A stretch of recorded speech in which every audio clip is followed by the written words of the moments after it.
Welcome to American History with your host, the one and only, Bob Jr. the 8th. With your special guest for tonight, William Penn. Thank you so much, everyone. It's great to be here.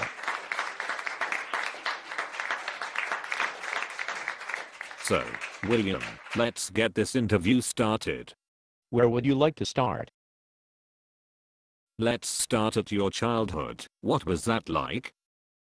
Well, during my youth I was a bad child. I developed a very bad reputation with my father. What happened? Well, I went to Christ Church College and met Thomas Lew. He was a preacher. He taught me all about the Quaker beliefs. This is the time when my father was most angered. I got expelled from Oxford University and Christ Church College for practicing the beliefs of Quakerism. Wow, all that for a religion. It didn't stop there. I missed Anglican services because they were too fancy for my liking. Quaker meetings were very simple, and I liked the Quaker beliefs because they were about peace and religious tolerance. I was fined for missing the Anglican services, and my dad, who was at the time an admiral for the Navy, made me come home. What did your father do after that? Well, he decided to send me to Paris.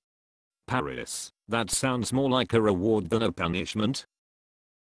At the time, sending a bad child to another part of Europe was to teach that child discipline or just get rid of the child for a long or short period of time. Is that true? Yes, it was. While I was in Paris, I absorbed the culture. I practiced my Quaker beliefs. I thought you said you had been fined for that. Actually, they had religious tolerance there, so I was quite content with my punishment. I got to wear the elegant clothing of the French nobles and go all over Paris. Really, what did you do after that? I went back to London's law district to study to be a lawyer. Was there no law school? No, you had to become an apprentice to become a lawyer. Was that successful? No, my studies ended because the bubonic plague started soon after I started my studies. That's too bad. I was one of the lucky ones who didn't get sick. Also, my friend Thomas and a whole lot of Quaker followers started to treat the poor people. Other doctors wouldn't. That's great. We will talk about your New World adventures next, right after we get a word from our sponsors. Any time now. Well, it doesn't look like we have any sponsors. So.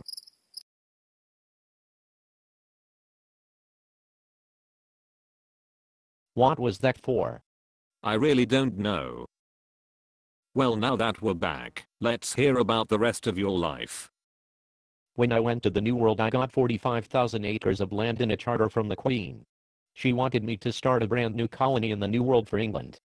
What was that land called? It was named Pennsylvania. Was it named after you? No, it was named after my father as a tribute to his work in the Navy after he had died. Okay, and what did you do with all that land in the New World? I made it into a colony with a first frame government and a safe place so that anyone can practice any religion. What is a first frame government? A first frame government is a government almost like the present-day American government. It has religious tolerance and is a democracy with less rules than present day. Did you have a family? I got married and had a family, but then got into some trouble. I had to sell my house because of debt. My kids that I had with my first wife had to take care of the children I had later with my second wife after they started to die of diseases. That sounds terrible. It was, and then I had a long period of bad luck. I had a stroke. That sounds really terrible. I lived a little longer and slowly but surely became fully paralyzed. Then I had another stroke which ended my life. That is sad. Yes, it was at the time I was selling my land back to the Queen of England, but since I died the deal didn't go through, and my family never got the money. It sounds like that's all the time we have for today. Thank you, Mr. Penn. Bye everyone, and see you next time. Thank you for listening to my movie. Are there any questions from the audience? Got milk? No, we don't have any milk, Mr. Penn. No, I'm serious, I'm so thirsty. Mr. Penn, I really don't care. Goodbye everyone. Let's get out of here everyone.